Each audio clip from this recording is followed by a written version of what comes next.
everyone. Welcome to the 8th annual APITA College Day. My name is Golmal Singh, and I serve as the Cal SOAP coordinator here at the California Student Aid Commission, otherwise known as CSAC. We are so excited to have you join us for our virtual workshop about Financial Aid 101. I'm going to go ahead and stop sharing my video and continue on with the presentation. All right, so let's go ahead and get started. We're going to go through the two applications that a student may apply through, and then some common questions about financial aid. All right, so first let's go over some deadlines. So if you are applying for financial aid, there's two sets of deadlines you need to know. First one is the California State Priority Deadline. This is for four-year colleges, so CSUs and UCs. That deadline just passed March 2nd, 2026. Then there is the California Community College deadline, where you have a little bit more time. You have until September 2nd, 2026. There's also the federal deadline for the Pell Grant, but we always urge students to either do March 2nd or September 2nd to maximize their aid. You'll be applying through the 26-27 FAFSA or the 26-27 CADA for fall of 2026, winter of 2027, or spring 2027. Your college could have an earlier deadline than the state deadline, especially if it's a private school. So we definitely urge students to do some research if there is another deadline. But as far as state deadlines go, it's March 2nd for 4 years and September 2nd for 2 years here in California. All right, so now let's go over some common questions that we get regarding FAFSA and CADA students. First and foremost is, well, which application do I do? There's two applications here in California. Students can complete one or the other. It's really rare if a student has to do two. It does have to do with their status, but again, that's super rare. U.S. citizens and green card holders will complete the FAFSA, the Federal Student Aid application. Qualified immigrants, including undocumented students with or without DACA, and students with TPS status can complete the CADA application. This year, the application period is from October 1, 2025 up until March 2nd, 2026 for 4 years, or up until September 2nd, 2026 for 2 years. You only have to apply once to be considered for most grants like the Pell Grant, Cal Grant, but you do have to apply annually, meaning every year you do have to reapply for financial aid if you're applying for college, if you're staying in college. Another thing to note is financial need is determined by household income from 2 years ago. So if you're applying for the 26-27 academic year, the application will ask for 2024 tax information. Also, a common theme here that you'll notice in the next couple slides is most students will need their parent information up until they're 24 years old or meet independent requirements. So let's talk about dependency. This is our most common question that we get here regarding financial aid. A lot of students consider themselves independent for a lot of reasons, whether it's paying their own bills, living on their own, whatever the case is. Most students consider themselves independent. However, for financial aid purposes, dependency status is very, very specific.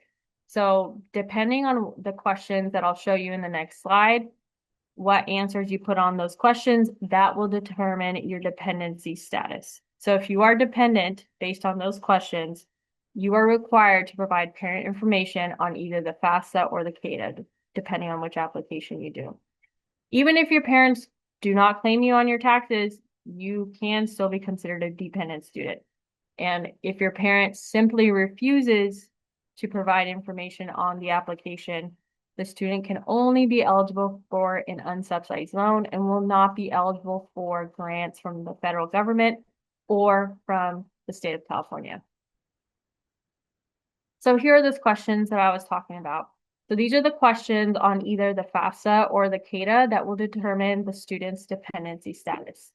Most students will answer no to a lot of these questions, especially if they are a high school senior. However, there are some cases where students will answer yes to some of these questions, which will determine them as independent status. Students will be asked these questions on both applications. Again, most high school seniors will be answering no, deeming them as a dependent student, making them require parent information on the application. It doesn't even matter if the student's living on their own, filing their own taxes. Again, these questions are the only questions that determine dependency for financial aid. So another common question is, well, who is considered my parent? I lived in a very full household where I had a lot of parents in the home. I consider my grandma my parent, my older sister my parent, my aunt my parent. However, for financial aid purposes, there's a very specific definition of who is your parent and who is not your parent. So it must be your mom or dad or someone who legally adopted you. A step-parent, aunt or uncle, foster parent, grandparent, older sibling, or legal guardian cannot be considered your parent. So the people on your screen are not considered your parents for financial aid purposes. We do know that there are rare cases where there is no contact between a student and both of their parents. These are the situations where there can be a provisional independent application appeal.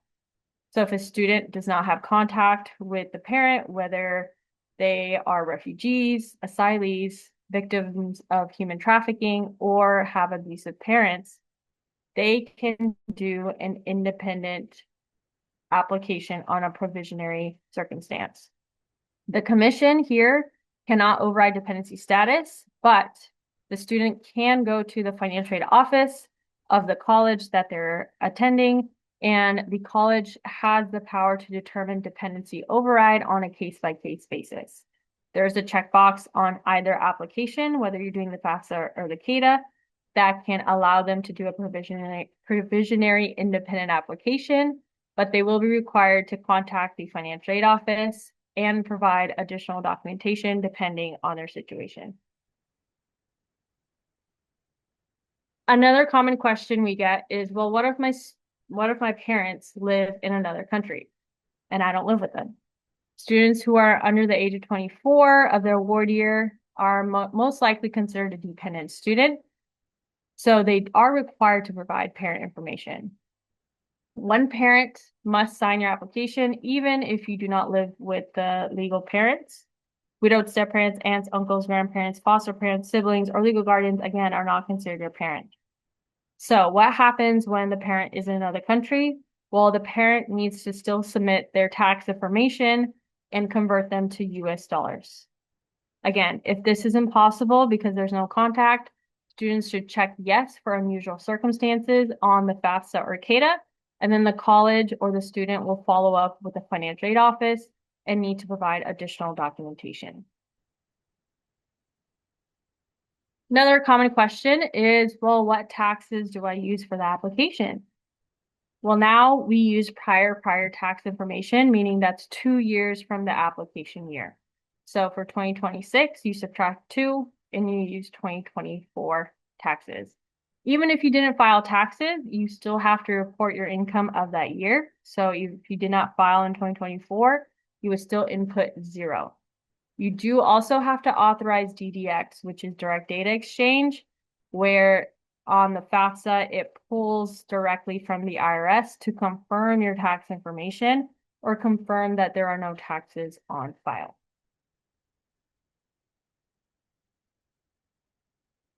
Most common question that we get also is, well, how does financial aid work? Like, what is it?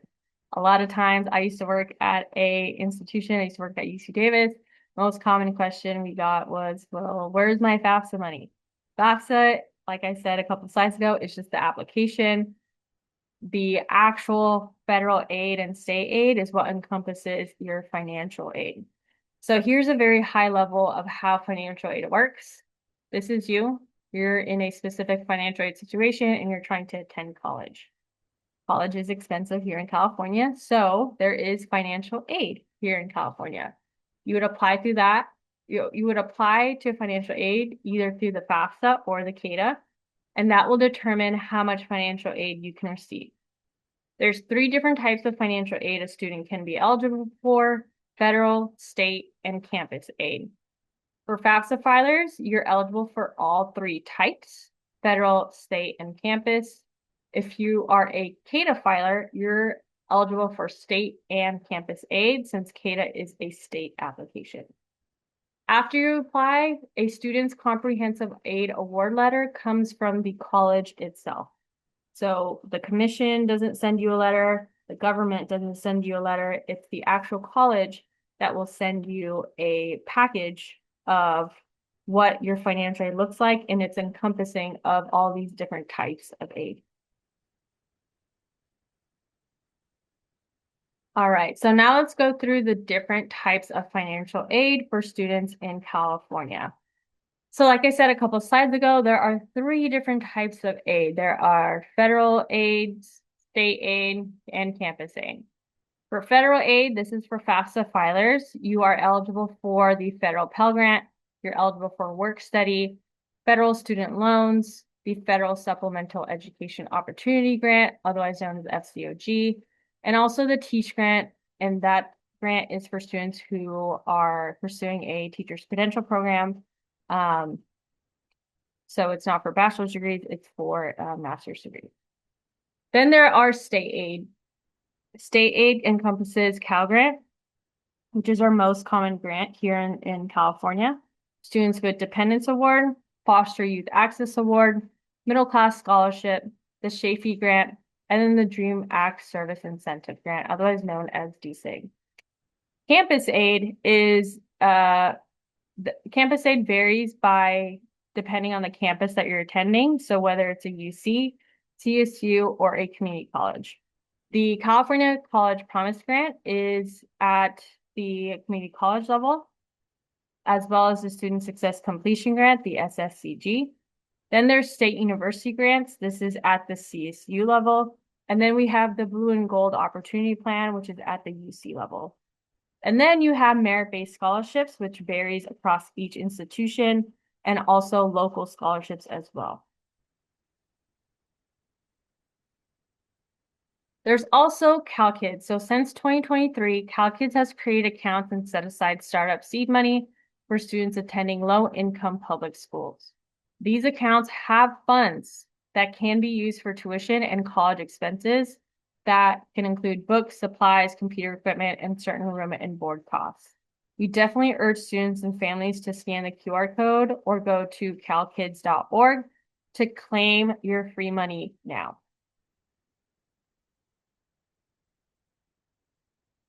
And there's always a time where you might have a question while you're doing the application, whether it's a technical question or just more information that you want about each application.